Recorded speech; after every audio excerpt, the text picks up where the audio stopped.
People are social creatures that depend on one another. When people help each other, we call that social support. Social support has 4 main dimensions.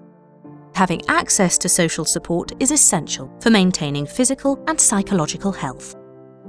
Getting social support can be difficult, and even more so in special circumstances. Crucially, people come together during natural disasters but are advised to maintain distance during pandemics. Here, some populations can lose contact with others, making them vulnerable. One such population is older people. But not all older people are equally vulnerable. Their social support networks indicate which groups are more vulnerable. A group of researchers in Slovenia studied older users of the internet with the aim of identifying different groups according to their social supporters. The study was conducted in May 2020 during the most restricted times of the coronavirus pandemic. Personal networks were measured by the ego-centered networks approach. Here, respondents are called egos, and the social support providers are called alters.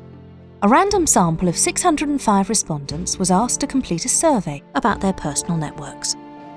The respondents listed those in their network during isolation, and provided some characteristics of their listed alters, such as the types of relationships, how far away they live, and how often they are in touch. Researchers then identified different types of social support networks in 2 steps. First, they extracted egos which might be more vulnerable during the pandemic, those with physically inaccessible alters and those without any support. To analyse the rest of the ego's social support networks, an advanced statistical approach called clustering of symbolic data was used. Here, networks where egos had similar personal networks were clustered together, and distinct clusters were identified. A locally integrated support network is among the most common network type.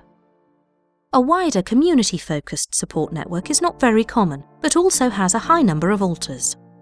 Most of the egos with this type of social support live in rural areas.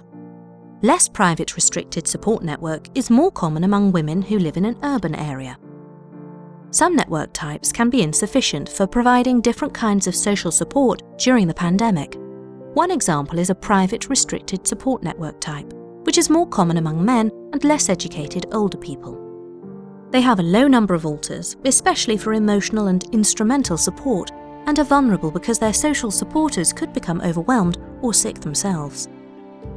Those egos without any alter from the same municipality live alone in a rural area and generally have a small number of social supporters. These older people are vulnerable during the pandemic. While they might call someone to talk about personal matters, they have no one to help them with daily tasks. The most vulnerable are those from the group without any alter. They don't have any social support and can find it challenging to locate appropriate sources of formal support. As such, there is a real need for proactive and organised social support for those with limited informal social support. Here, the role of non-governmental organisations as well as social workers is crucial.